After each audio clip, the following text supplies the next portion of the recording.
A very warm welcome to the last panel of the day. I'm very excited to moderate it after working for more than 2 years for Bauhaus Imaginista, supporting the setup of the exhibition in the last days, celebrating the opening and also the party. And today listening to all these complex and intense presentations and discussions.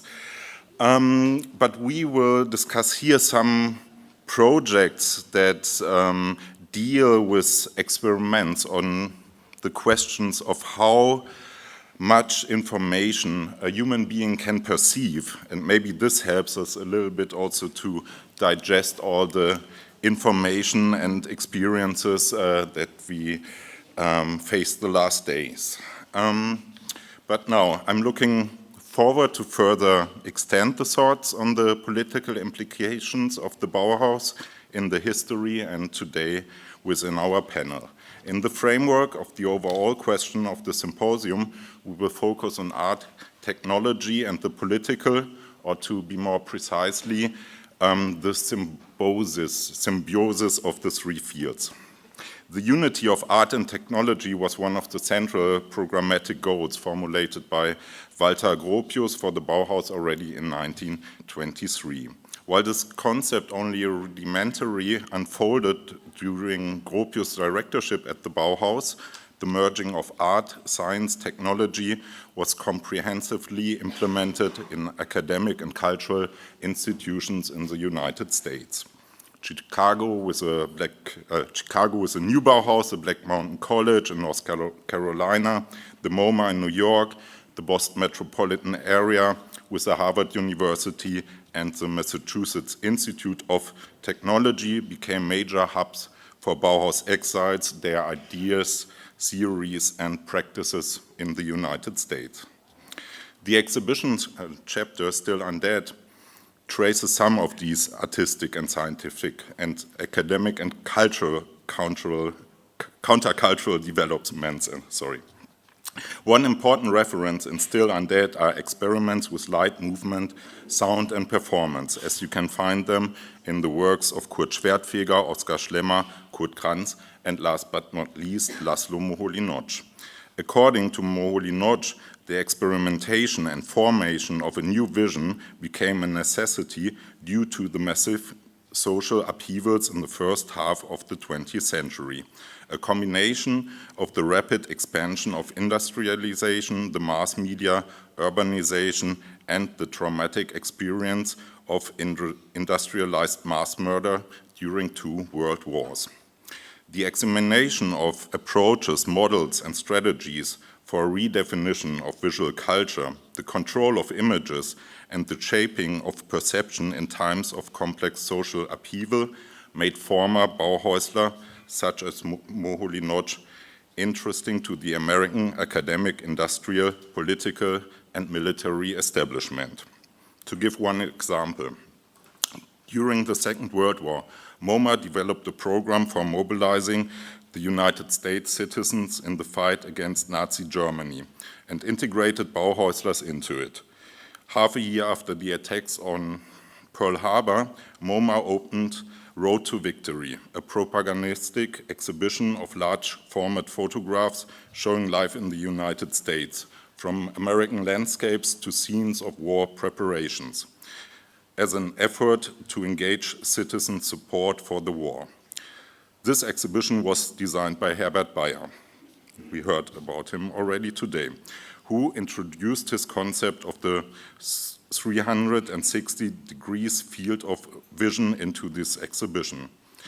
And it's really interesting after having heard Iris Dressler talking about Herbert Bayer's involvement in the Nazi propaganda actions and exhibitions, that he then works for the MoMA, but also for US military to develop these exhibition and media environments. And Fred Turner describes the display principle that Bayer developed as a democratic surround. I quote Fred Turner, who was a great inspiration for my research. Bayer's extended field of vision solved the problem posed by fascist propaganda and mass media by granting viewers high degrees of agency with regard to the visual materials around them and by, at the same time, controlling the shape of the field in which they might encounter those materials. The extended field of vision could lead American viewers to remake their own moral in terms set by the field around them.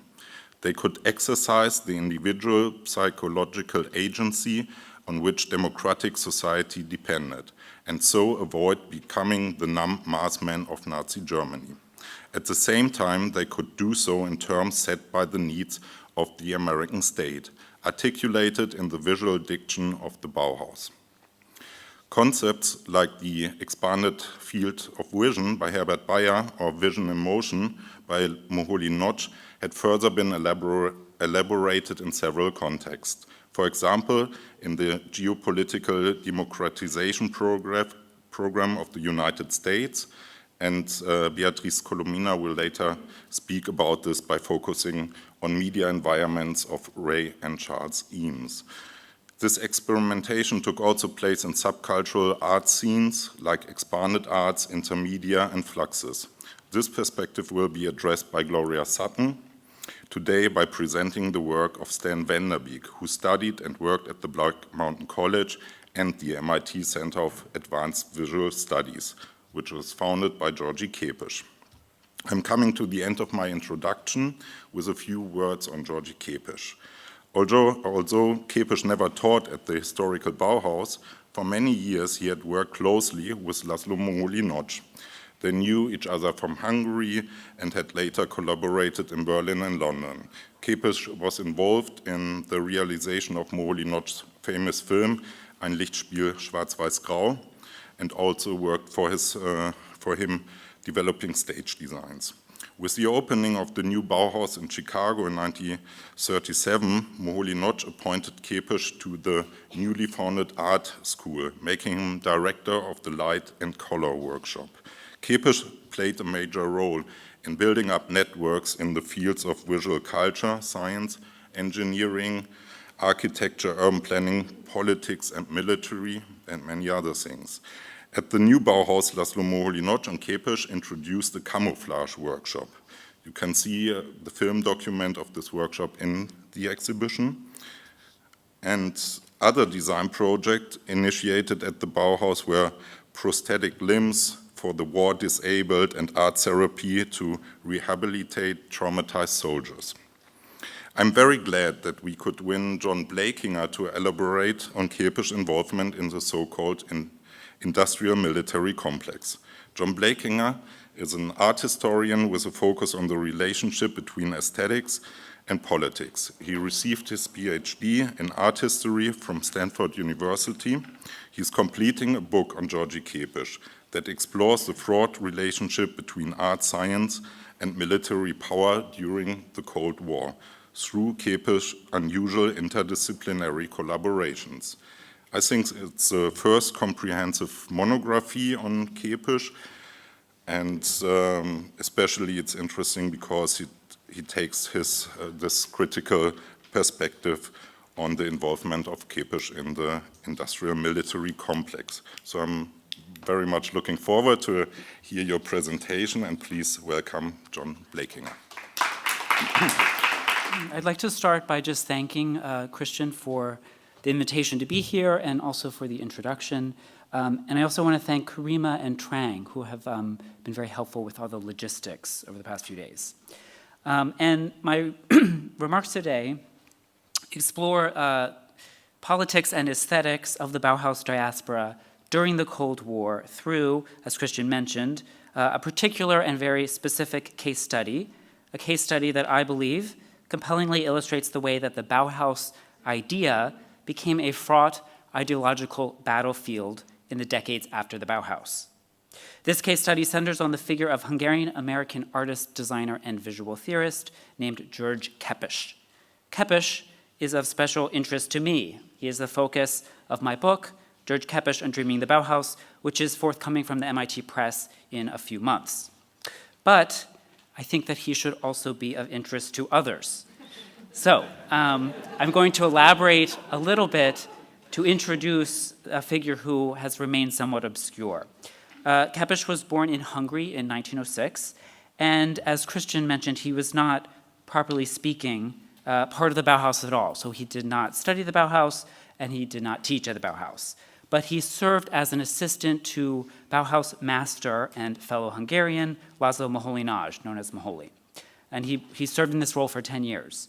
And he follows Moholy from Budapest to Berlin, and then after the rise of the Nazis, to London, and finally Chicago in 1937, where he teaches at the new Bauhaus.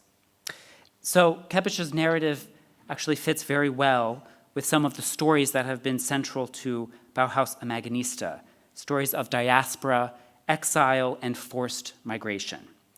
Or, as Kepesh writes in a set of notes made for a lecture, this is much later towards the end of his career, he writes, quote, "I am vagabond.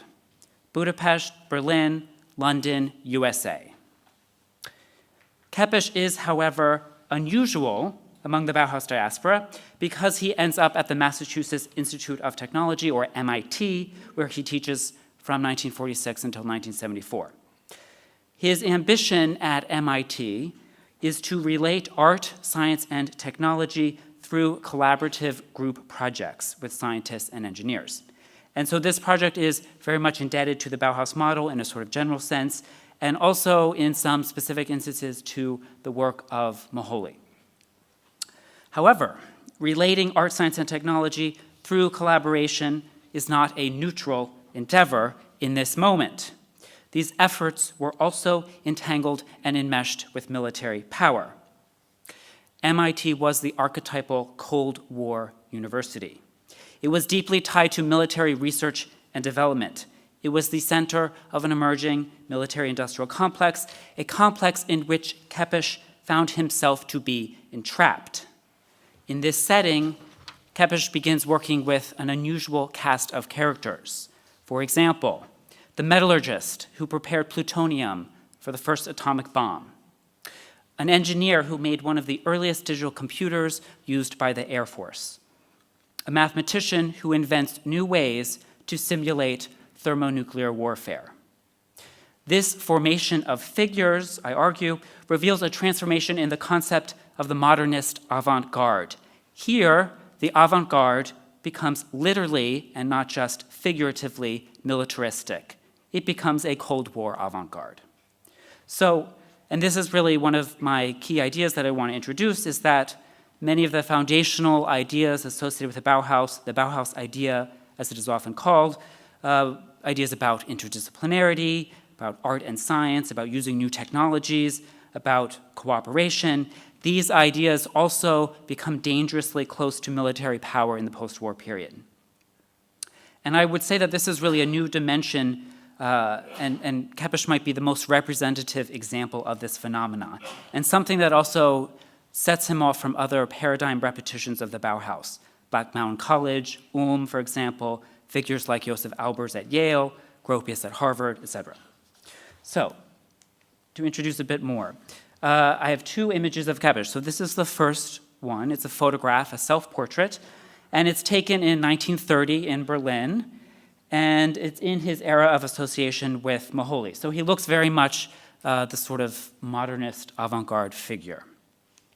The second photograph, taken in 1967 by photojournalist Ivan Massar at MIT, is similar in a way. It shows Kepesh, here in the first image, he's depicted with a camera on a tripod.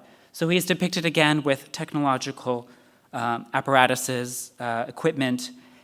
However, the image is also striking in its difference. He's depicted here in a suit and tie.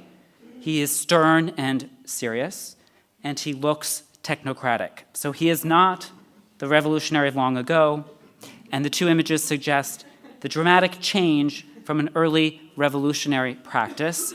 Kepesh identified as a communist and produced communist propaganda in that period, and by contrast, the establishment of a military-industrial aesthetic complex post-war.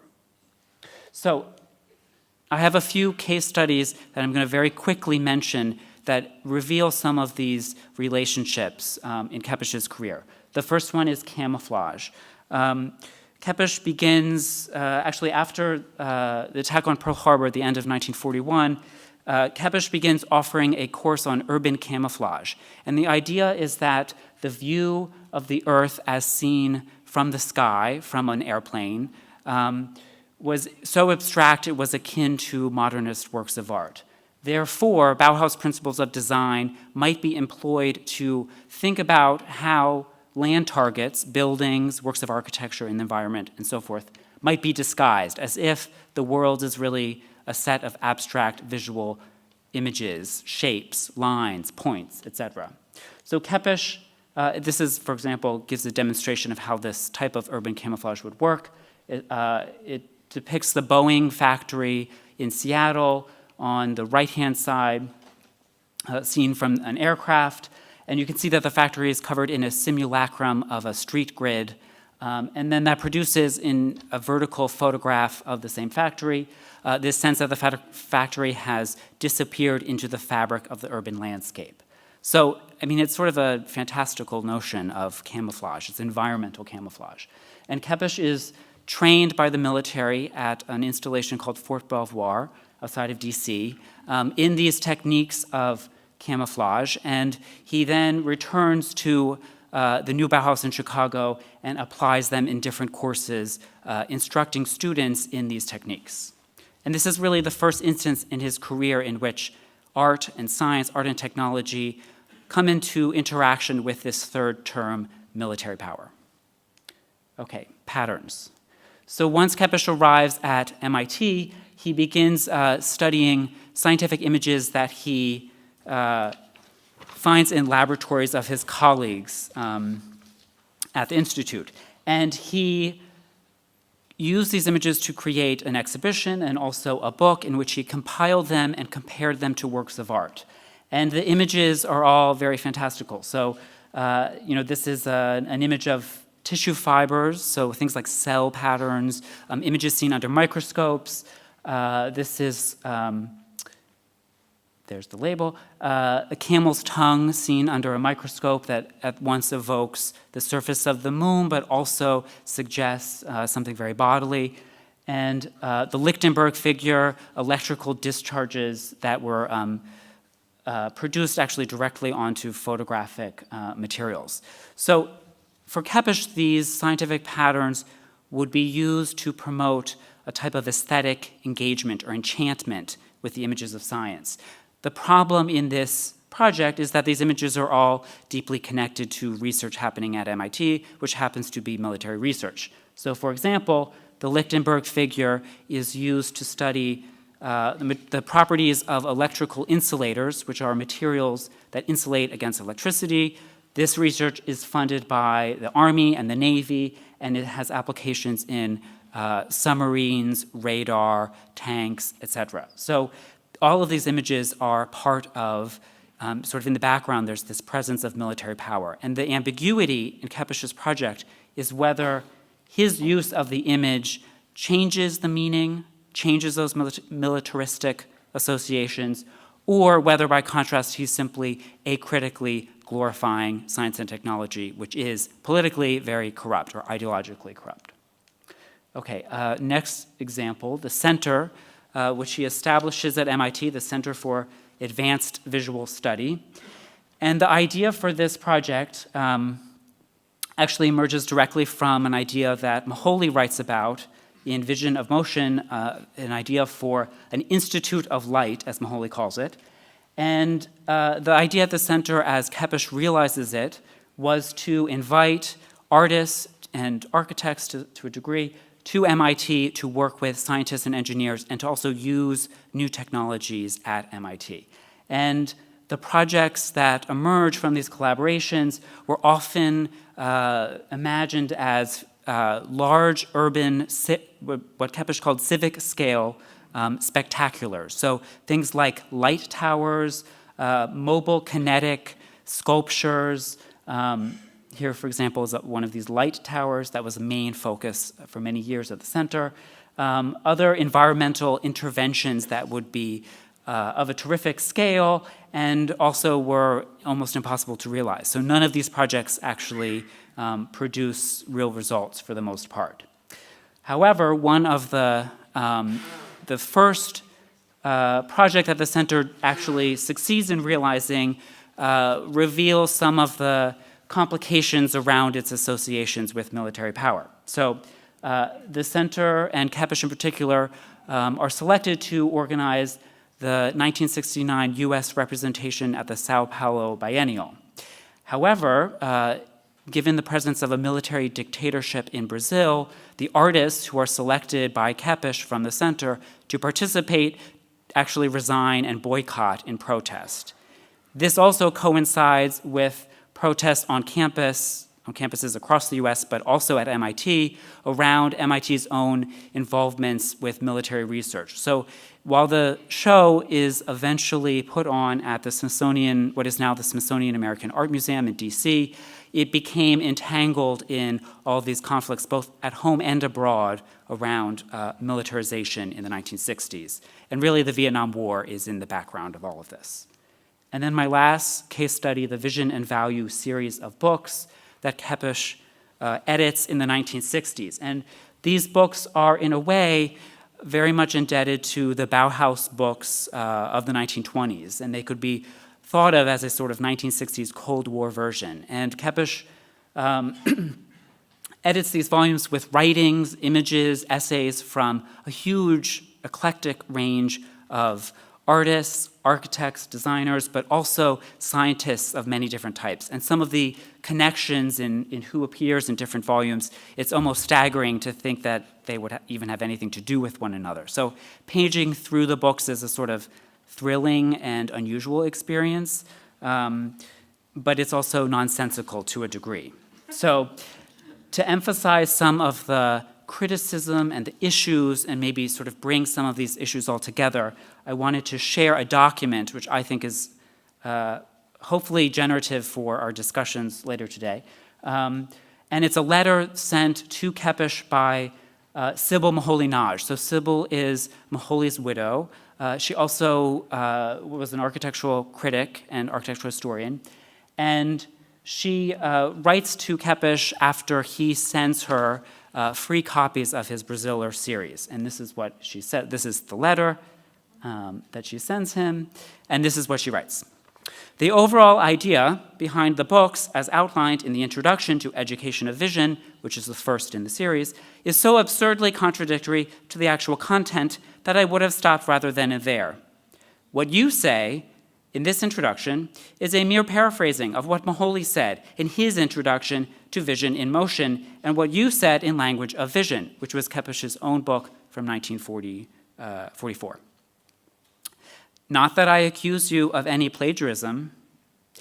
These ideas developed logically in the 1920s and 30s, and all I am saying is that you or anybody else are harping on the same string.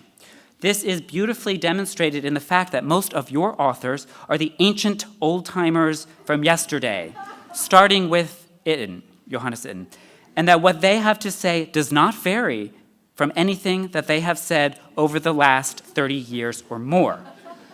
So part of the critique is about this idea of a paradigm repetition, that the Bauhaus, Kepesh is attempting to recreate the Bauhaus in a moment in which it does not make any sense to recreate the Bauhaus. And so the critique is one of copying plagiarism, even though it's sort of, the critique is withdrawn while also being offered.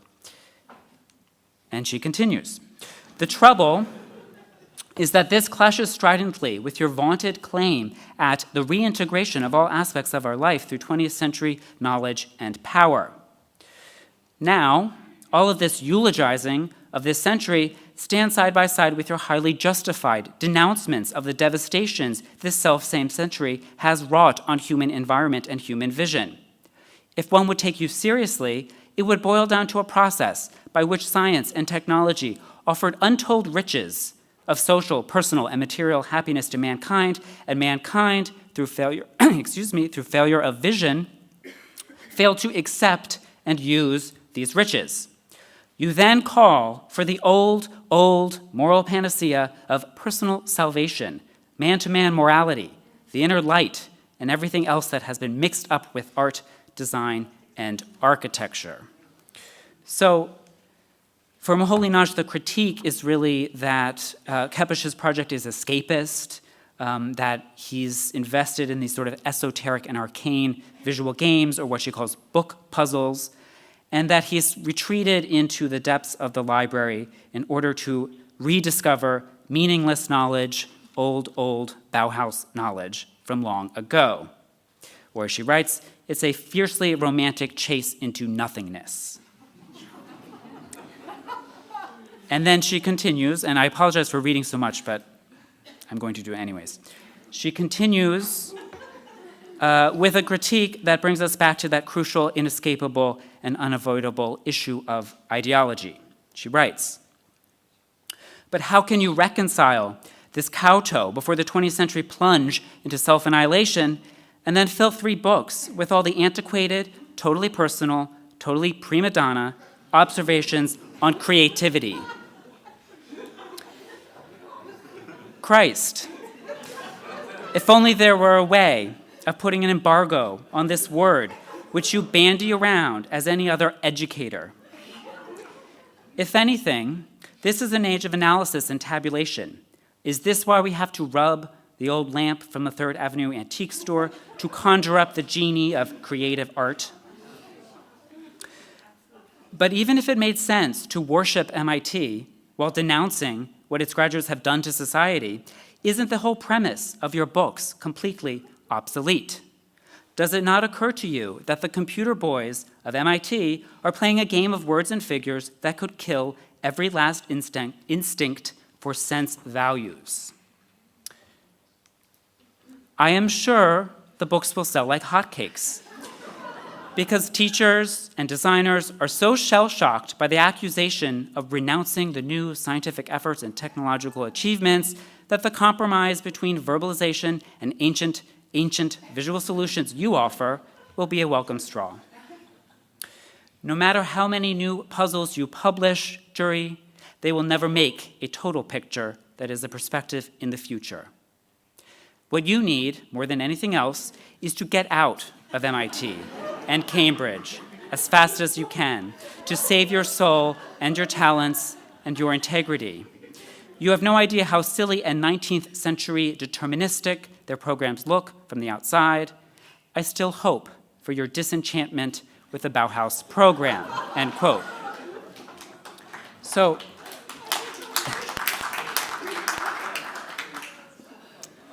obviously, Moholy-Nagy's letter is very shocking, and the reaction from Kepesh is pretty remarkable. I imagine that he would have been quite stung having received this letter. But in his response, he's extremely muted and measured, which is sort of characteristic of Kepesh in general. So he doesn't engage with her in terms of the critique at all, except by offering a defense of the Bauhaus idea. And he writes, "The Bauhaus stood for the effort to juxtapose centripetal forces against the centrifugal forces that ran rampant early in this century. In spite of all contrary signs, some of the twists in our life can be straightened out by pulling constructive efforts together," end quote.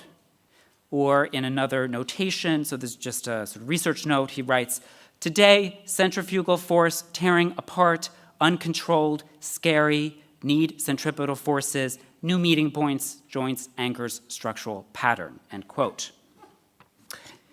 But, of course, things do fall apart. The center cannot hold. Mere anarchy is loosed upon the world. There is no stability, no control, no meeting points or joints or anchors or structural pattern. And the projects, in other words, became incredibly tenuous, especially in the late 1960s, after 1968, after protests about Vietnam overtook US college campuses. And in that moment, Kepesh's involvements in these projects become even harder to support.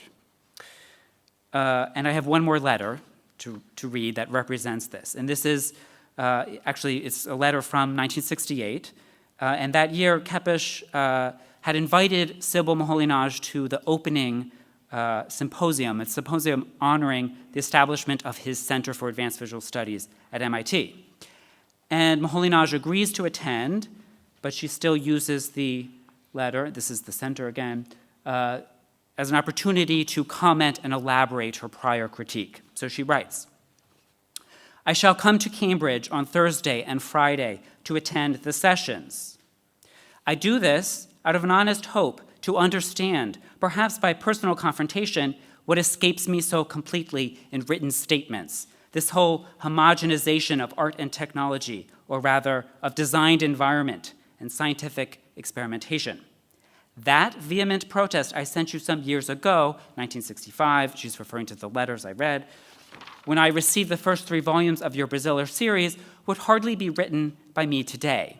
Not because I know differently, but because the dehumanization and impending annihilation of American civilization seems to furnish proof for my life thesis that is beyond argument. The staggering guilt of Vietnam lies ultimately with the ideologists of technological progress, the way the ultimate guilt of Hitlerism lay with Nietzsche and the ideologists of the Germanic superrace. Science and technology live by permission of the military establishment. This is the way I feel now. I do hope that the various offerings at the symposia will teach me differently, that the miracle will occur that reconciles what MIT is doing for the war effort with your vision of creativity, end quote. And with that, the correspondence ends, and we can only assume that Kepesh's vision of creativity failed to persuade that no new miracle occurred. So, to sum up and to end, I have 3 points, provocations that I wanted to offer that maybe we can return to during the discussion. The case study of Kepesh suggests how the Bauhaus program, or Bauhaus idea, became radically divorced from its origins and transformed in new contexts post-war. Is this transformation a corruption of the Bauhaus or a reception that reveals the latent militarism in the original idea itself? And this was alluded to this earlier today, I think in the first panel. There was a comment about how the Bauhaus actually, it doesn't teach, it teaches not resistance, but how to survive moments of chaos and turmoil through complicity. And maybe that idea is present here as well. My second point. This exchange of letters more specifically frames the utopianism of the Bauhaus to be both positive and negative, an ideal utopia, but also something that naively disguises more negative realities. Is the utopianism of the Bauhaus program still present in the 1960s, or have these ideas simply become instrumentalized, assimilated into culture industry? And then lastly, my book is subtitled Undreaming the Bauhaus, in reference to a phrase Kepesh sometimes used in which he described his ambition as undreaming the Bauhaus. In other words, to make the dreams of the historical Bauhaus, dreams for a total art, for seamless collaboration and cooperation, for interdisciplinarity between art, science, and technology, to make these dreams real. The problem, however, is that Undreaming the Bauhaus reveals its core ideas, so compelling in their first iteration, to be potentially frightening. Thank you.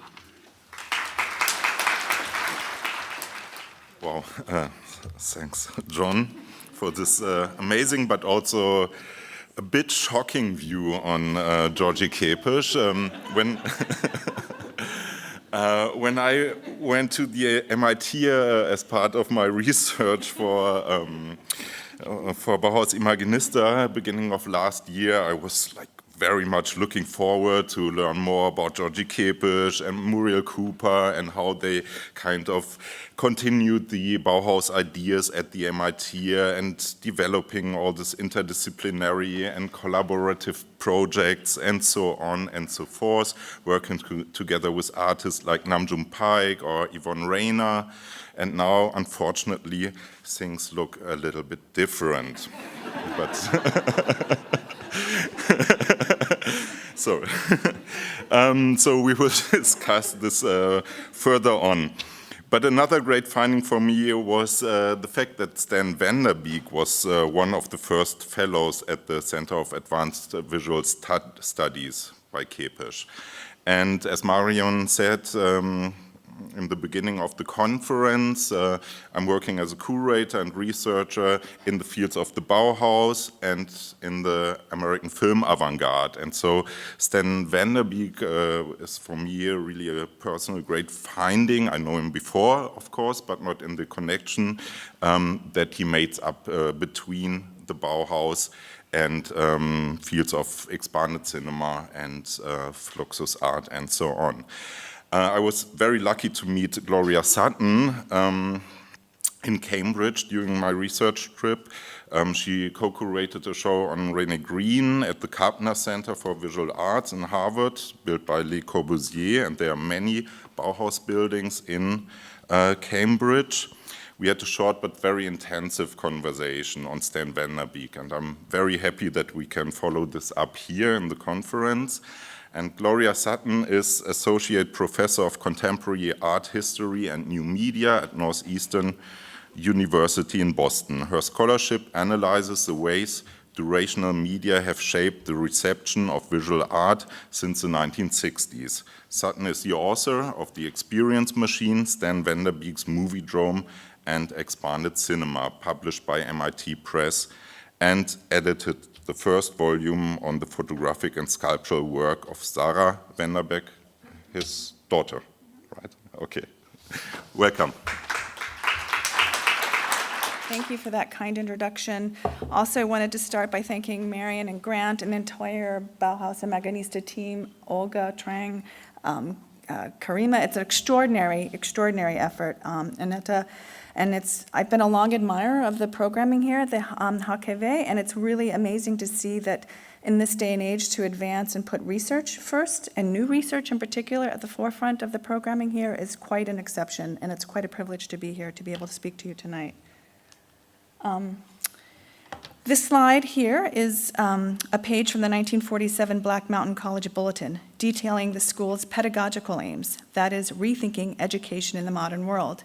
And my charge tonight, after also thinking Christian, is that I have three sort of major goals. One is to sort of schematize some of the kind of conditions around life after the Bauhaus, not only after Black Mountain College also, and to bring us potentially to thinking about a more complicated landscape for contemporary art. So kind of maybe moving us to some of the more, the residual effects of thinking about the 60s.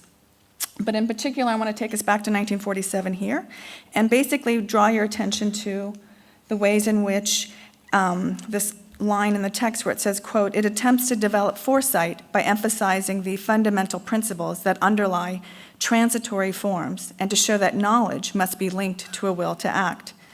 Tonight I want to charge that this will to act also has to include rethinking the effective changes that occur if we think of the term civic rather than the notion of public in reference to a type of constituency that has not been fully examined within contemporary art's own social turn, and in particular, how the field continues to interpolate the lessons from the Bauhaus along various registers, historical and political.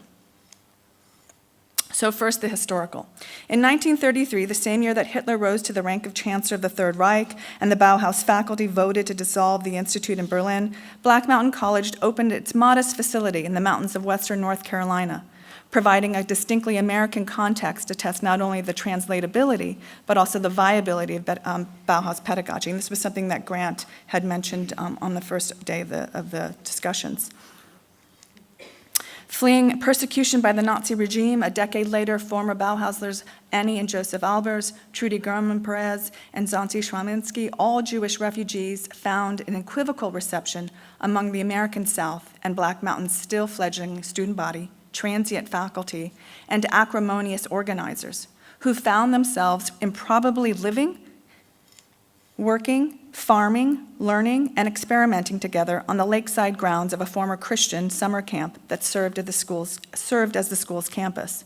Despite Walter Gropius's frequent visits from Harvard to lecture in support of the propagation of Bauhaus in America, Black Mountain College never achieved the fiscal or organizational stability it needed to sustain itself, and in 1954, it closed its doors. But it did not die. In the words of Bauhaus Imaginista, it is still undead. In an effort to schematize how Black Mountain College may exist despite being shuttered, The school's last rector, Charles Olson, typed out a diagram situating the college in the center from which 4 nodal points radiate outward: a theater, an academy, a magazine, a publishing house with corresponding geographic centers. This diagram points to a strategy of survival by diffusion. Like the ways the Bauhaus has remained intensely present, Black Mountain persists in constantly being evoked in the discourse on contemporary art. In particular, all of the lines that Christian had laid out for us, thinking about the ways in which, in particular, the experimental arts have risen, and more importantly, or more specifically for me, this notion of an expanded cinema. And so to make those connections, I'm going to show you another chart. Fluxus Impresario, George Machunas' expanded arts diagram, published in the 1966 winter issue of Film Culture magazine. Here, your eye kind of follows one reference to another, signaling a more fugitive typology for contemporary art. This trait, however, is precisely what makes the expanded arts diagram a unique instrument for calibrating our understanding of the uneven development of expanded cinema, which derived its formal strategies from an eclectic range of sources, including theater, kinetic art, avant-garde film, and early computer graphics, a range of which are presented in the galleries for the exhibition outside. And this includes, again, Charles Ray Ames, Dream Machine creator Brian Geisen, who you can see mapped out here, and the computer animations of Stan Vanderbeek. In fact, 3 years before scripting this sort of infographic avant la lettre, Machunas offered Vanderbeek an exhibition at his newly formed Upper East Side Gallery in New York. This resulting 5-minute film was Vanderbeek's first film assembly. And one of the things that I wanted to kind of give a kind of composite example of, it established Vanderbeek's investment in disrupting the clear or direct reception of his own 16mm films, of animated collage sequences, and intercutting them with found footage borrowed from narrative films and projecting them alongside 35mm slides and drawings made on overhead projectors. And in collaboration with both dancers, choreographers such as Elaine Summers, who you can see at the bottom right here, she was an experimental filmmaker and an intermedia pioneer in her own right. In fact, her definition, she coins that term before Dick Higgins does. And this insistence on the terms assembly and environment are evinctive of Vanderbeek's lessons from Black Mountain College. That is, these are aesthetic strategies that challenge the primacy of the canvas and the screen and convey a deep commitment to exploring the disjunctive sensorial qualities of weaving, pottery, and dance, decidedly analog technology.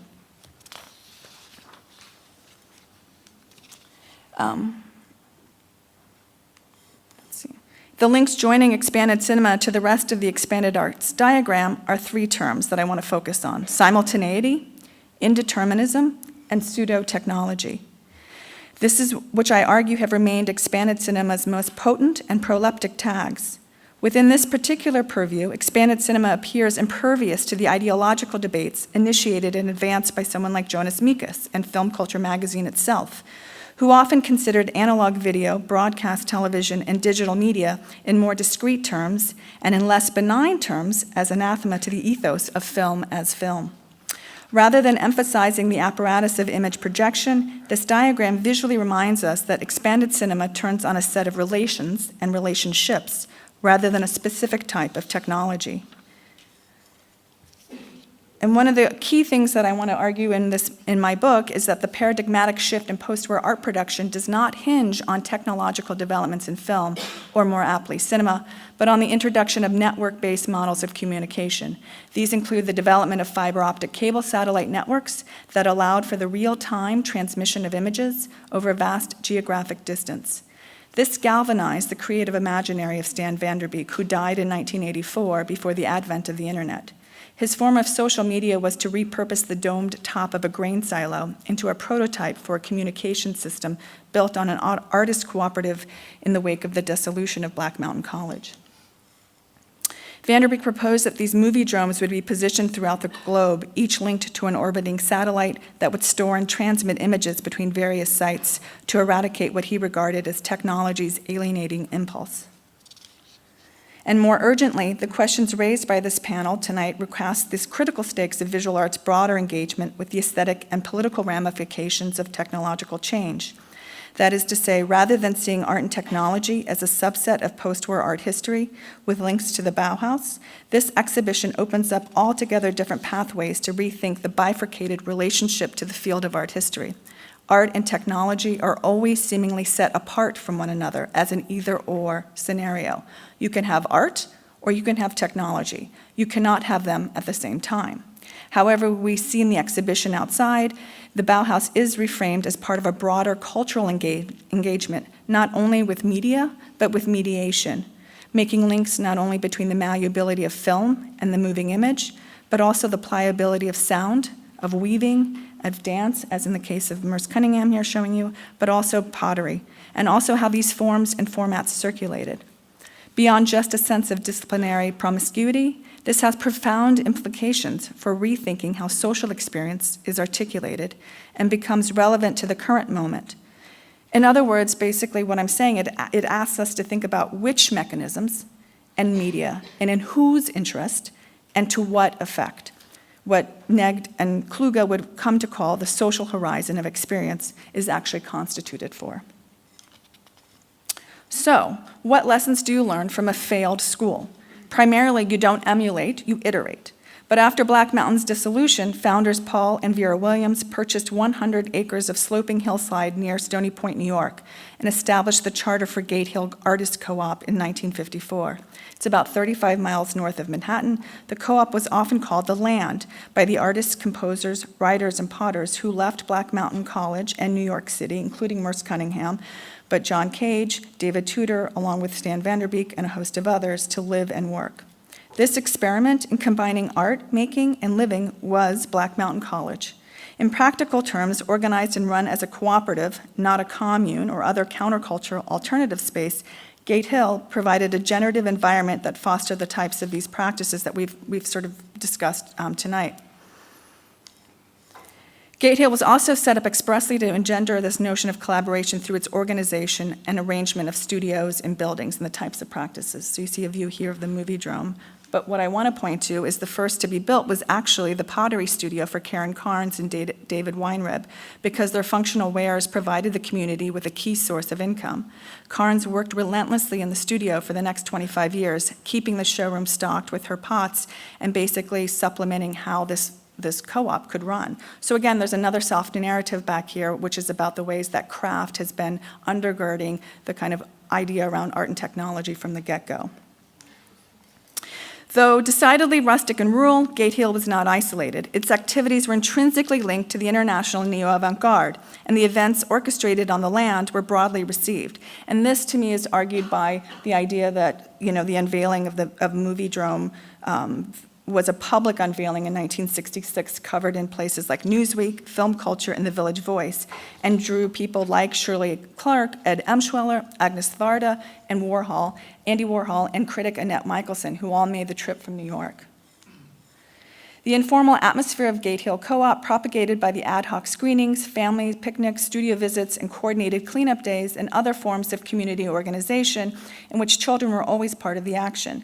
This ethos was referred to as Communitas, the title of a book written by Black Mountain architecture professors and sociologists and brothers Percival and Paul Goodman.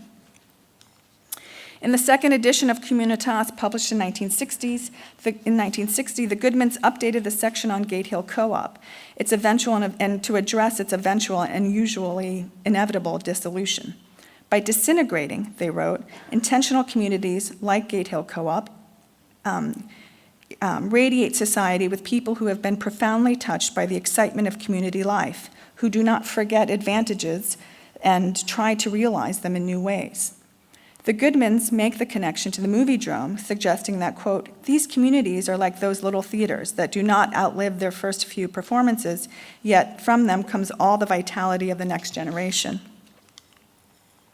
The movie drome as a paradigmatic work in progress was never fully completed. It reflects Vanderbeek's notion of an expanded cinema that reflected not film, but the communication theory that was developing in the 50s and 60s, the very much what John sort of laid out with Kepesh's ideas around at MIT and cybernetics.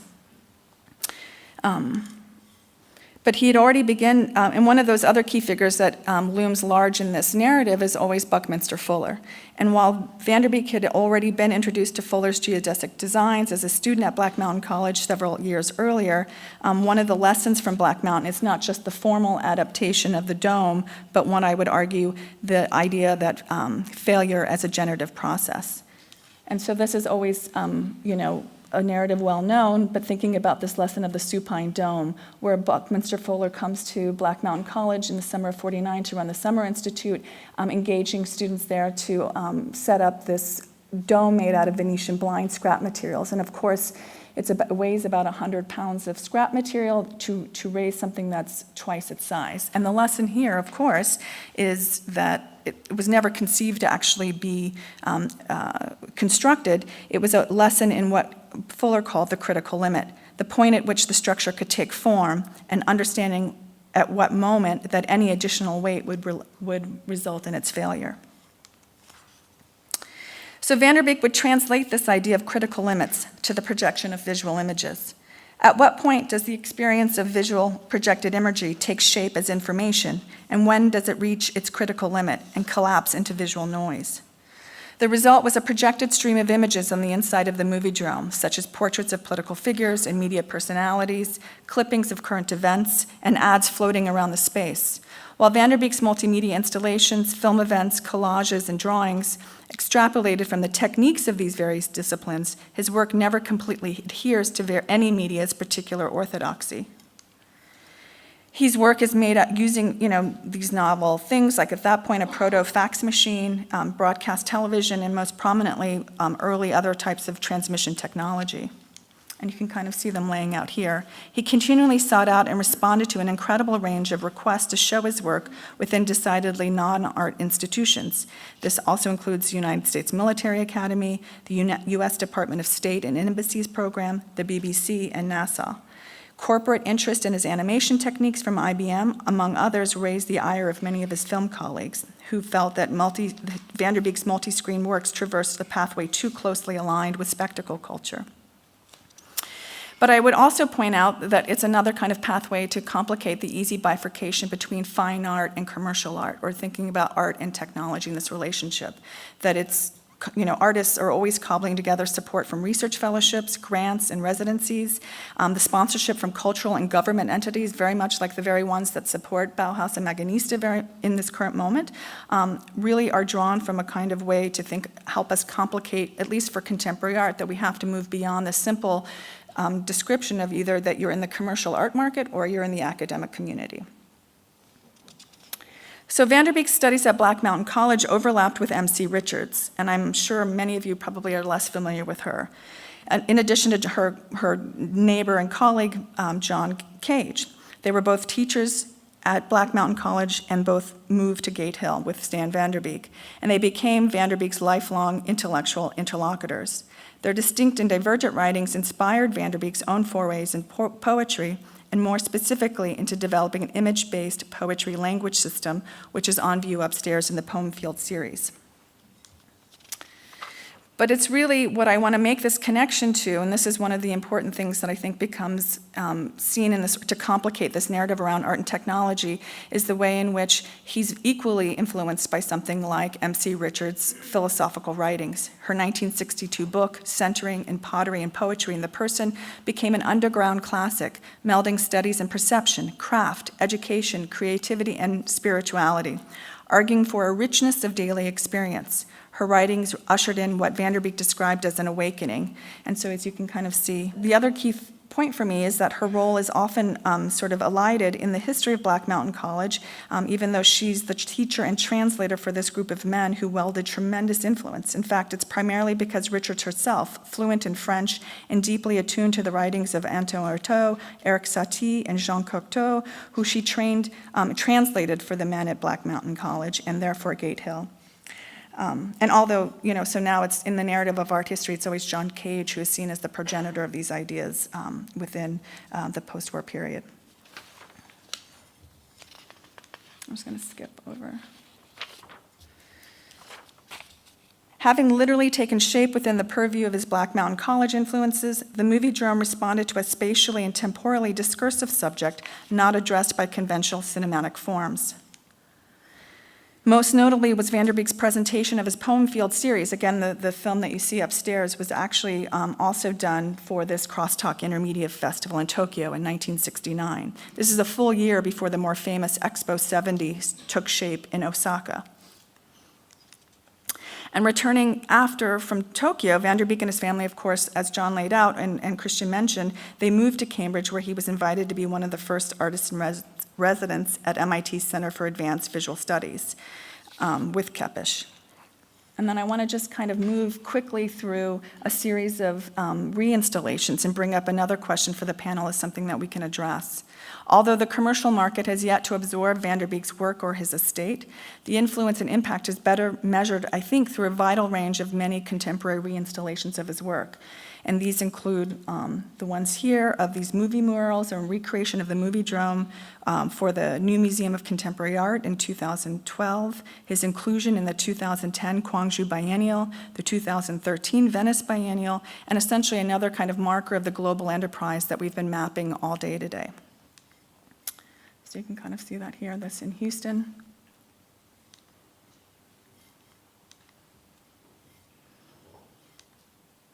And so beyond simply an act of recovery of a lost figure or an artwork, we should aim to open up new theoretical genealogies, and I think that's really one of the big curatorial propositions upstairs. And one of the things that I wanted to note was the renewed interest in both Bauhaus and Black Mountain College criticism has helped to contextualize the work of contemporary artists engaged in a critical re-examination of the history of modernist abstraction in film and photography. So with that, I would just point to a practice and important artist like Rosa Barba, who's based here in Berlin, and also, as Christian mentioned, Sarah Vanderbeek's photography and sculptural work. However, I want to conclude by considering how Vanderbeek's focus on feedback mechanisms throughout the 1970s moved beyond the novelty of using real-time communication devices or live satellite feeds. Basically, what I want to argue is that he suggests a morphology of relations, a kind of active point of reciprocity that was brought up in the other panel earlier today.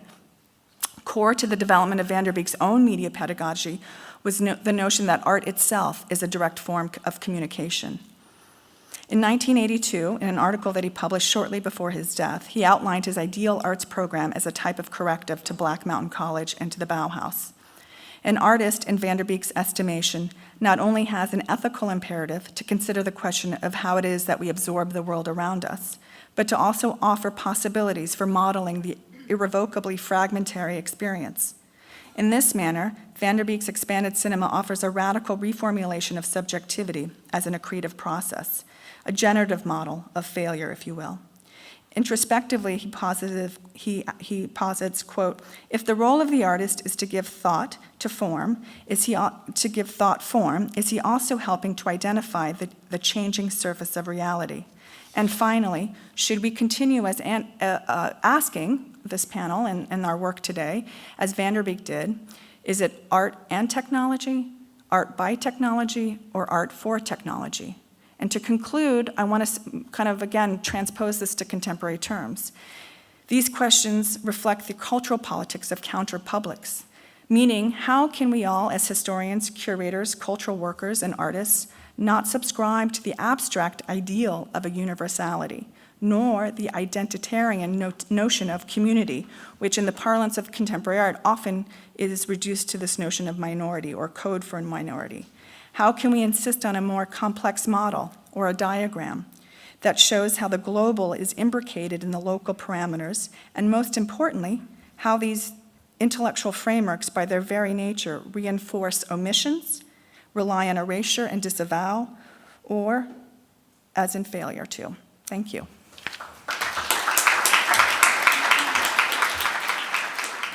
We are continuing with a presentation by Beatrice Colomina. I think she's quite well known to most of the people in the audience. She's an architectural historian, theorist, and curator. She's a founding director of the Interdisciplinary Media and Modernity program at Princeton University. and professor and director of the graduate studies in the School of Architecture. Together with Mark Wigley, she was co-curator of the Istanbul Design Biennial called Are We Human? The Design of the Species. And she also published 2 books on this, and her forthcoming book is called X-Ray Architecture. It comes out right now. Perfect. So right now she's in Berlin as a fellow of the Wissenschaftskolleg, which is super good because therefore she kind of integrated in the discourse of the Bauhaus in the last months or already 2 years and brings in her critical expertise. She started a seminar 2 years ago as a cooperation between Princeton and Columbia University together with Mark Wigley, titled Undoing the Bauhaus, and from there on she started a research project theme on the perversions of the Bauhaus, and I hope you had the chance to see some of the presentations and results at Raumlabor's Floating University last year or this year at the HKW. If not, you can still find them online. And today, Beatrice is less focusing on the Bauhaus, but on different media environments of Ray and Charles Eames, and I'm sure we will also here find some perversions, maybe in the broader sense of this term. Thank you very much for your introduction, Christian, and also Marion for this fantastic exhibition, and of course the HKW, which I love so much, and the previous speakers that were so incredibly stimulating. So what a great day, and we are all exhausted, and here we are about precisely this question of information overload, which is a Cold War, which is what we are suffering right now from, of course. And maybe I can give some tips of how to deal with this, or how it was perceived already in this moment of the Cold War. But in fact, as is often the case in my work, it started with an observation about, or at least architects tend to think that way, about a current condition in the city. So starting this research around 1990, in the 1990s, I thought that we were in a new condition, that we were surrounded every day, and still we are, all the time by arrays of multiple and simultaneous images, and it happened to us in the streets, but also in the airports and in shopping centers and in gyms, but also on our computers, on our television sets. And it's already clear in the 1990s, I had a student that thought that we were going to forget how the internet looked like, and he started taking pictures of so this is from 1999, but it's already clear when the interface became multiple windows, that this actually the idea of a single image commanding our attention was already fading away in every single aspect, in the televisions that had multiple windows, in our computers, in the streets, so this idea that we needed to be distracted precisely in order to concentrate, as if that is all of us, we meaning all of us living in this new kind of space, the space of information, could be diagnosed in mass as suffering from attention deficit disorder. The state of distraction in that sense of the metropolis described so eloquently by Walter Benjamin early in the 20th century system had been replaced by a new form of distraction, which is to say, of course, a new form of attention. Rather than wandering cinematically through the city, as Benjamin would like us to be doing, we now look in one direction.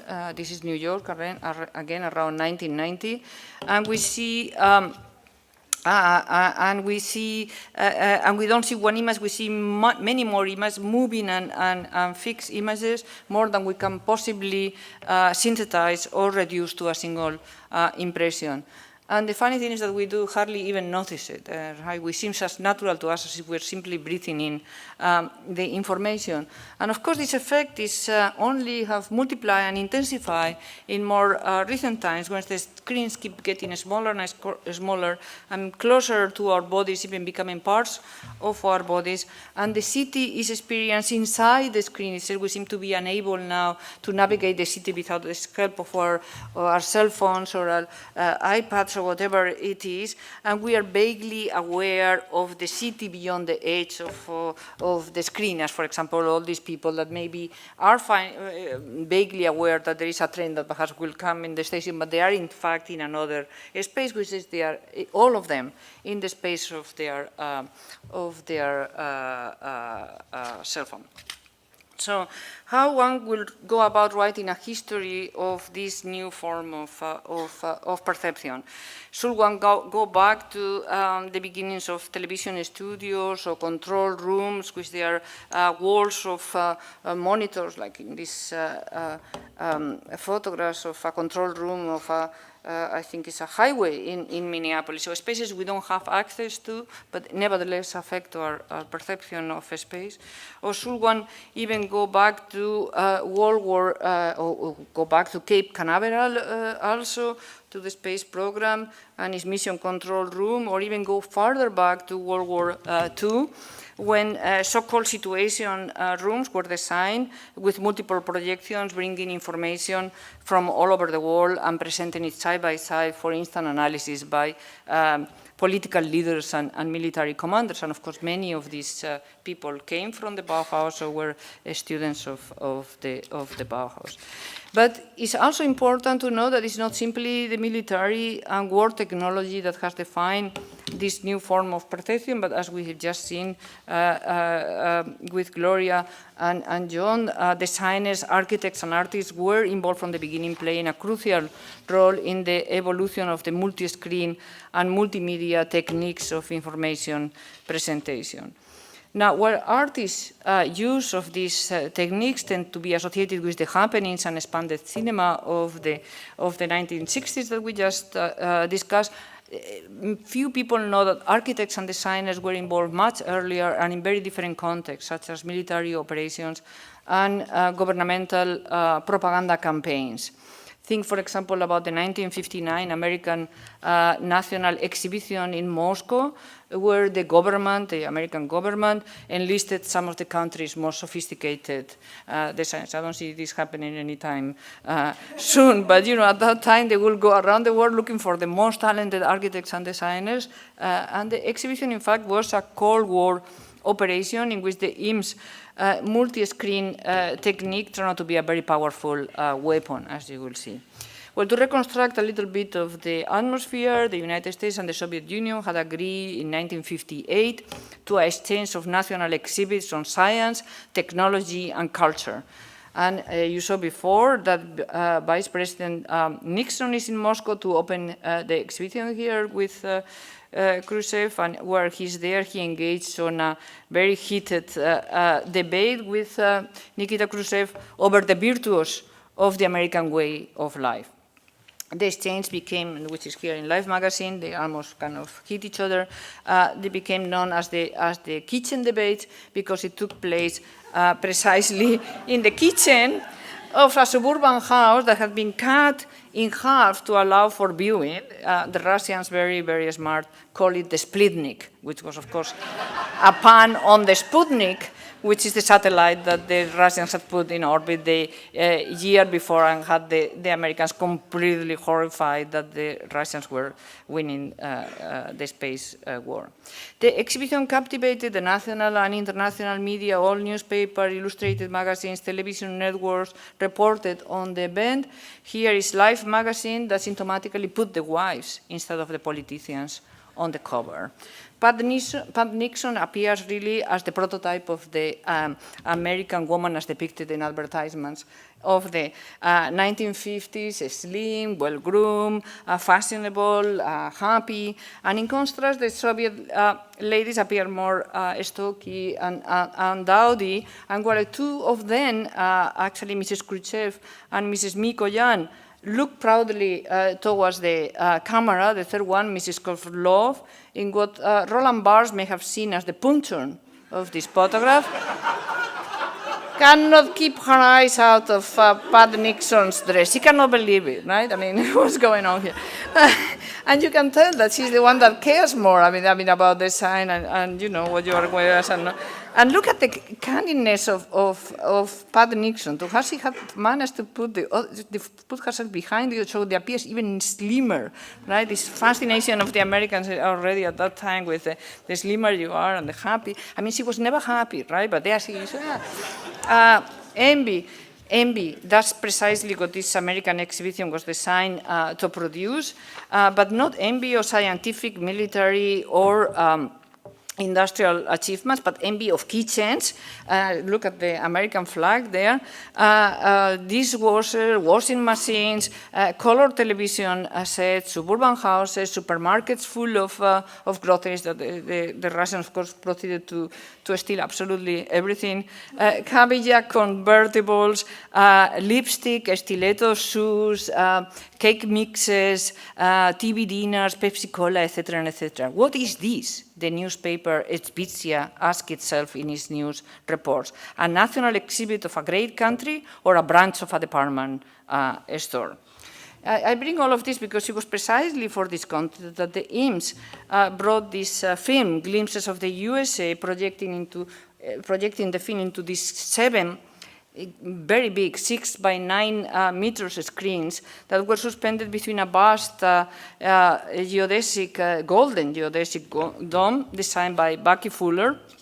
More than 2,200 images presented a day in the life of the United States in 12 minutes. They were pulled from many different sources and combined in 7 separate film reels and projected simultaneously through 7 interlock projectors.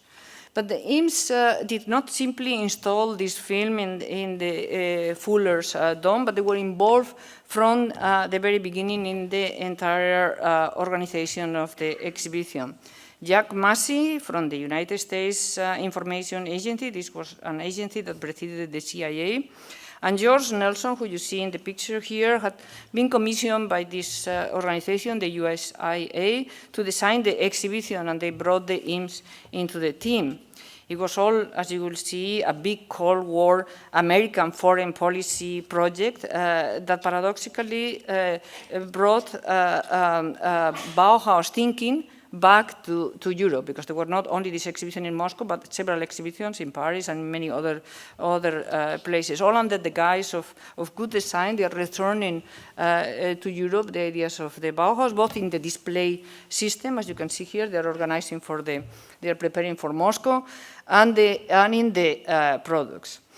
In fact, the film of the IMS was decided because the team felt that the 7,500 square meters of the exhibition was not going to be enough space, only enough to communicate a small fraction of what they wanted to say.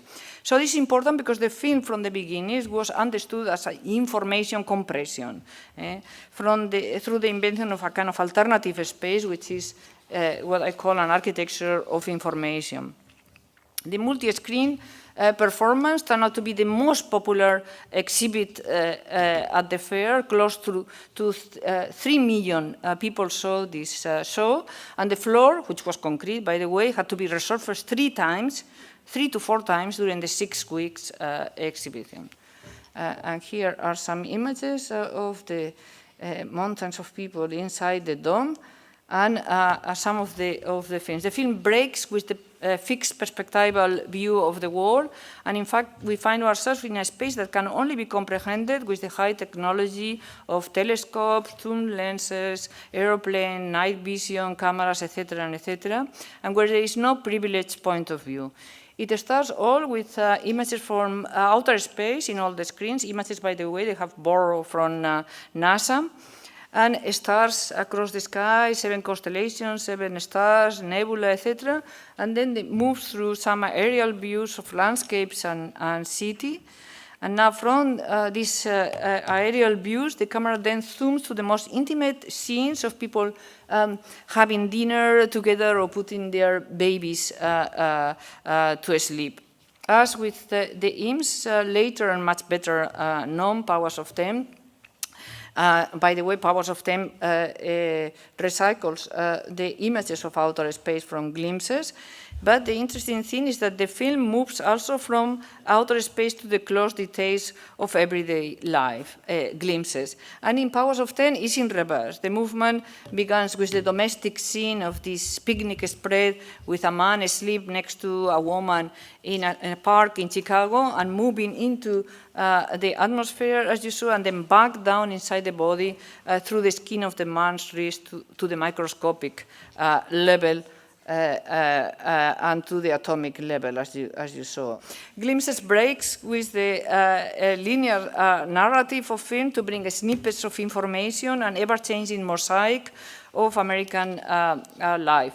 And yet the message of the film is linear and completely consistent with the official message represented by the kitchen debates and the entire American exhibition.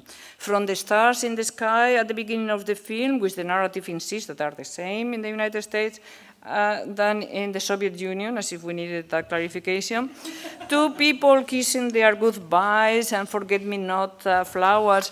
In the last image, the film emphasizes universal emotions, but at the same time is unambiguously reinforcing the material abundance of one country. So the message of the film, in very short words, is very clear. We are the same as you, but we have more stuff, you know, we are richer, you know. The overall effect also of this film is that of an extraordinarily powerful viewing technology, a kind of hyper viewing mechanism that is, you know, going up from the sky, descending, etc., borrowing images from NASA, that is very hard to imagine outside the very space program that the exhibition was trying to downplay. What they were really horrified is competing in terms of science and technology and having to show that there are multiple failures in the space program where the Sputnik was in orbit and had them totally paranoid. Now, what kind of genealogy can one make of IMS, the IMS development of this astonishingly successful technique? In fact, it was not the first time that they have used multi-screens. In fact, the IMS were involved in one of the very first multimedia, multi-screen presentations on record, if not the first. And again, it was George Nelson who had invited them, who set up the commission. He had been invited in 1952 by the Department of Fine Arts at the University of Georgia in Athens to do a study of why the undergraduates didn't want to go to art history classes, and they were asked to write, they were boring, and they were asked to write a report, and Nelson brought the IMS and Alexander Girard. Instead of writing a report, they decided they will collaborate on a show for a typical class of 55 minutes. Nelson called it Art X, and the IMS call it Sample Lesson, as you can see in the invitation to the next iteration of this that they did at UCLA, right? So the subject of the lesson was communication, and the goals were, it's very contemporary, breaking down the barriers between fields of learning and making people a little bit more intuitive and increasing communication between people and things. The performance include a live narrator, multiple images, sound, and even a collection of bottled synthetic odors that were to be fed into the auditorium through the air conditioning ducts. IMS later say, we use a lot of sound, sometimes carried to a very high volume, so you will actually feel the vibration. The idea was to produce an intense sensory environment so as to heighten awareness. All of these, there was. It was actually a major production. Nelson describes the team arriving in Athens, burdened with only slightly less equipment than the Ringling brothers. This included a movie projector, 3 slide projectors, 3 screens, 3 or 4 tape recorders, cans of films, boxes of slides, and reels of magnetic tape. But of course, the reference to the circus was in no way accidental. Speaking to a reporter of Vogue magazine, Charles later spoke of this sample lesson as a blast on all sensors, a super-saturated three-ring circus. Simultaneously, he says, the students were assaulted, his word, by 3 sets of slides, 2 tape recorders, a motion picture with sound, and peripheral panels for further distraction. So again, this is deliberate, this distraction. The circus, of course, as an event that offers a multiplicity of simultaneous experience that could not be taken entirely by the viewer, was precisely the IMS model for the design of the multimedia exhibitions, where the objective was always to communicate the maximum amount of information in a way that was pleasurable and effective. The IMS later will say, we were trying to cram into a short time, a class hour, the most background material possible. As part of the Artex projects, they produced actually Communication Primer, which is a film that presented the theory of information of Claude Shannon, the famous diagram of the passage of information, and was later developed in an effort to present current ideas in communication theory to architects and planners and encourage them to use these ideas in their work. So the basic idea for the IMS is to integrate architecture and information flow, and in fact you can argue that information flow for them is the real architecture. But the issue was much more than one of efficiency of communication or the polemical need to have multiple images. The idea, again, was to produce sensory overload. As the IMS suggested to Vogue magazine, sample lessons try to provide many forms of distraction, instead of asking the students to concentrate on a singular message. The audience drifted through a multimedia space that exceeded their capacity to absorb it. The IMS Nelson team thought that the most important thing to communicate to undergraduate students was a sense of what the IMS will later call connections among seemingly unrelated phenomena. Likewise, when you think about glimpses, I mean, and actually this is a diagram of the flow in glimpses. This is again Artex, but when you go back to glimpses and you think why 7 screens, it's very interesting because the IMS said the number of screens had to be large enough so that people wouldn't be exactly sure how many they were. We arrive at the number, or how many they have seen later. No? We arrive at the number 7. With 4, you always knew there were 4. By the time you were up to 7 or 8, you weren't quite sure, right? So in any case, one journalist described it precisely as information overload, an avalanche of related data that comes at the viewer too fast for him to call or reject it. A 12 minutes blitz. And of course, the language is also interesting. The viewer is overwhelmed. More than anything, the IMS wanted this emotional response produced by this excess of images and their content. So this emotion is very, very important to them. Now, finally, I'm not going to go into this because I don't want to take more time, but the multi-screen went through one more significant development in the 1964 World's Fair in New York, inside this big egg of the Saarinen office. The IMS have the audience in these benches that will go up into the egg, and they were exposed precisely to this another multi-screen performance that is precisely inspired by Bayer. So here you go again, the clear connection with the Bauhaus. In any case, from 1952 to 64, the IMS treated architecture as a multi-channel information machine and multimedia installations as a kind of architecture. The experience for the audience in Moscow apparently was totally overwhelming. Journalists speak of too many images, too much information, too fast. But of course, for the internet generation watching the film today, and I think you can do now online, you can see it in the internet, it will not be fast enough, and yet we do not seem to have come very far either. So they are highly controlled flows of simultaneous images provided a space, an enclosure, that the kind of space that we now occupy, as I said at the beginning, continuously and without thinking. It has become naturalized. Thank you very much.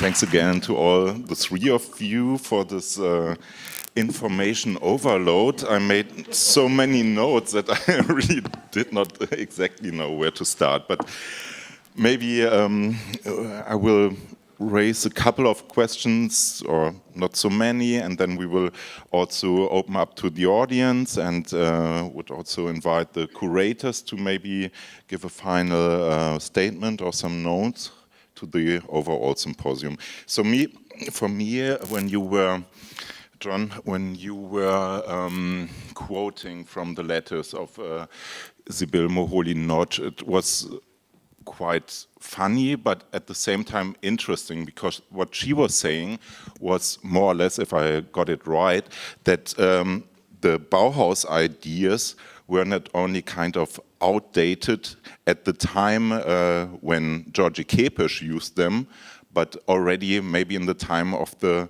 Bauhaus itself. And I think this is something very interesting, because I researched a little bit about the notions of art and technology at the Bauhaus, and it was a surprise for me that there was such a trust in technology, in progress, in forms of Fordism and mass production and so on at the Bauhaus in the 20s and 30s, 20s more or less. So would you agree that maybe this was already a totally wrong direction that the Bauhaus worked on, or was it just one part? Because Moholy and Gropius and many of the other Bauhäuslers, they were already soldiers in the First World War, so they were facing the machinization, the industrialization of the war. And further on, they still keep believing that technology, if it's just in the right hands, and this may be a question, who has the right hands for the last panel, if it's in the right hands, technology can kind of emancipate, democratize the society, or bring the whole man, as Moholy quotes it. Well, I think that's a great question. And I mean, it's worth maybe just elaborating a little bit about the context for the letter. So one thing to emphasize is that Kepesh and Sybil had conflicts their entire career. I mean, there's a sort of professional and personal resentment that comes out in the letter that was present from when Kepesh was working with Moholy, and especially in other letters she mentions how Kepesh left the new Bauhaus, and she resented the way that he left, and the reason that he left was actually because he was asked to teach the camouflage course, and he thought that was to use the term that came up earlier, a perversion of the Bauhaus program. And so it's this sort of unusual experience where he partakes in that, and then retrospectively, a decade or so later, he writes a letter to someone saying, the reason that I left was because I had to do that course. So, I mean, Sybil resented the fact that Kepesh left abruptly in 1944. And so I think we have to see her critique as both being substantive in the sense that she's critiquing an ideology, and she's doing so in the context of the 1960s and the Vietnam War. And I think that's the most crucial thing to take away from it. But there's also this sort of personal debate around her own relationship with Kepesh, and her relationship also with the legacy of the Bauhaus, and she felt slighted in many ways from her own professional opportunities at the new Bauhaus after Moholy died, for example. So that's one thing to mention. The other is that she also writes an article in, I think it's Art in America, or maybe Art News, I don't remember, in 1968, the same date of the second letter, titled Hitler's Revenge, in which she discusses how the legacy of the Bauhaus, in fact, reinstates a sort of fascistic, in a literal sense, a sort of architectural fascism, but also ideologically is fascistic somehow. So that's another sort of in the background of her letter. I think her own arguments about that are still forming in this moment when she's writing to Kepesh. But your original question was really about this critique that she offers at the beginning of the letter, where she says your response is so out of date with the 1960s. To be studying, images and patterns and diagrams seems so pointless in 1965. And whether that critique is really present with the Bauhaus itself even earlier. I think that's a provocative idea. I'm not sure if I have a good answer for that. To me, I've always read that as her seeing this sort of paradigm repetition, repeat of the Bauhaus at a later moment by someone who was seen as Moholy's disciple or follower or maybe plagiarizer. And so that's what it's about. But I think this is a provocative idea that maybe, the Bauhaus used rhetoric and framed ideas in ways to make everything urgent and timely and necessary in a moment, and maybe it actually wasn't. I think that's an interesting idea to sort of think about. Yeah.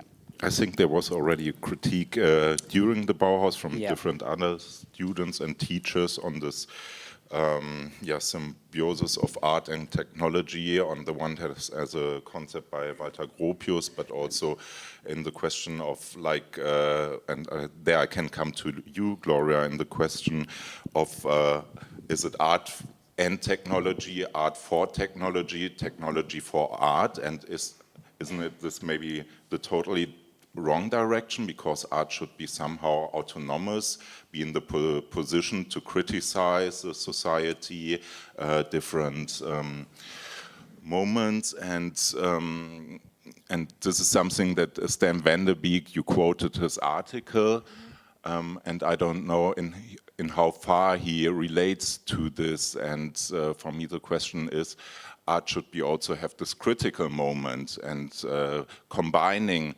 with technology or military or politics, it gets instrumentalized for something else. And this is maybe something how all this visual culture of the smartphone and so on today gets into it as well. But maybe we keep to the quote of Stan van der Beek. What did he mean by that, by this distinction between But I think art it's precisely to de-link and sort of make estranged this combination that we seem so seamlessly to conjoin.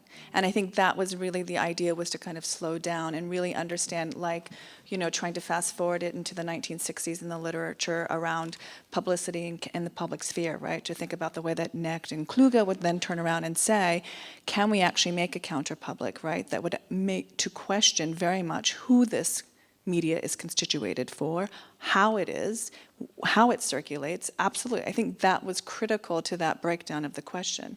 And let's be very clear. I mean, Van der Beek's very much enamored with all of these new paradigms that we're developing, and thinking about the comparison to the Eames in particular, the instrumentalizing way in which the score operates even more so than the visual paradigm there to create a kind of synergistic, choreographed narrative that was tantamount to propaganda in that case in '59 as well. So, so the idea is that it's very much like a kind of contemporary condition right now to think about the ways in which artists in particular have the kind of burden to be both the critical voice simultaneously, to work within these kind of complex imbricated system where you can't pretend that you're outside of a pure public sphere that never existed, right? And then just quickly to go back to Sybil Moholy-Nagy, I mean, one of the other key points to that letter that I think is subtending it is the gender politics. She receives no credit to be the photographer to document her own kind of studio practice and relationship, at least during the time in Germany. So I would add another layer to John's astute observations, is to think about the gender politics around authorship that are subtending the entire practice, where the women actually didn't get their own sort of named master classes, or that kind of gets translated and transposed onto the models that come over in the US. Thank you.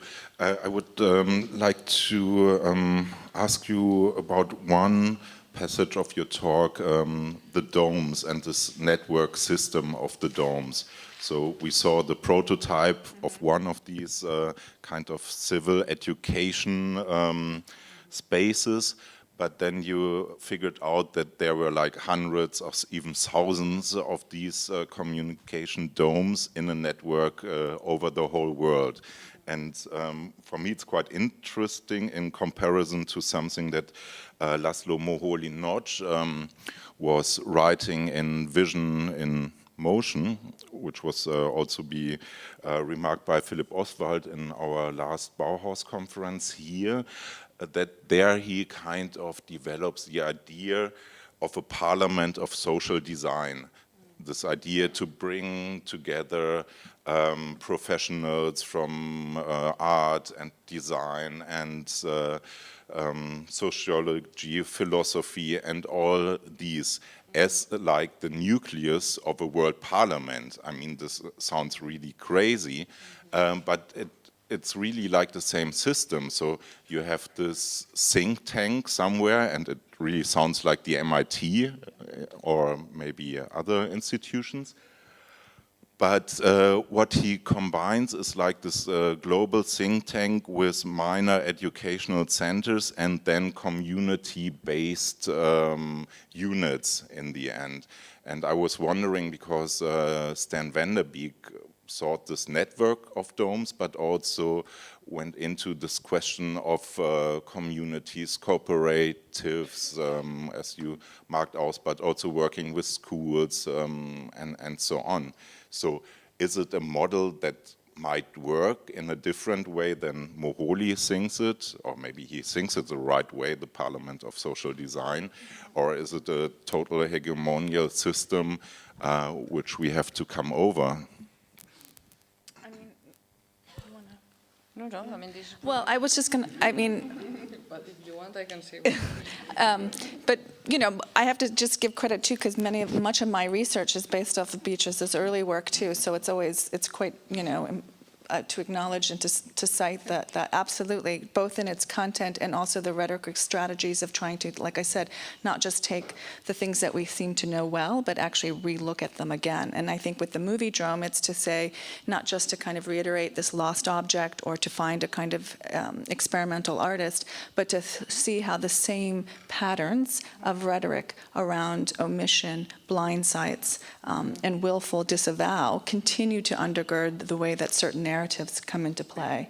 So I would say, for me, it's really a question of not necessarily a hagiography around him as a kind of extraordinary figure, but to say that they're all cast in this kind of network, like you said, of relationships that has been delineated and discussed all day that turn and pivot less about the kind of advent or incorporation of technology than around privilege, power, and access.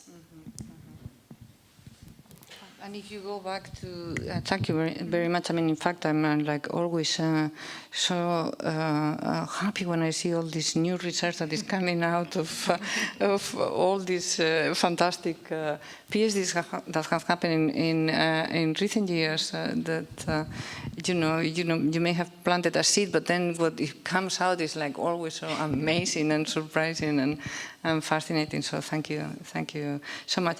But I suppose the difference in terms of autonomy, and returning to the question of autonomy, the difference with this group of designers and architects, many of them coming from the Bauhaus or having some relationship to them, is that there is that sense of autonomy doesn't at all exist. I mean, they are literally working for the military, for the situation rooms that I mentioned very briefly. These are major designers like Bucky Fuller and Dreyfus and Saarinen. They were involved. I mean, the IMS were not involved in the design of the situation rooms, but and probably they didn't know during the war because they were very secret program. But they for sure would have found out immediately after the war from their friends. And that's where many of the ideas of the multi-screen presentations come from. They come strictly and directly from the war. And this program of exhibitions, I mean, with the US Information Agency, are massive propaganda campaign paid by the military, paid by the government. They cannot have had any illusion autonomy. Autonomy from what?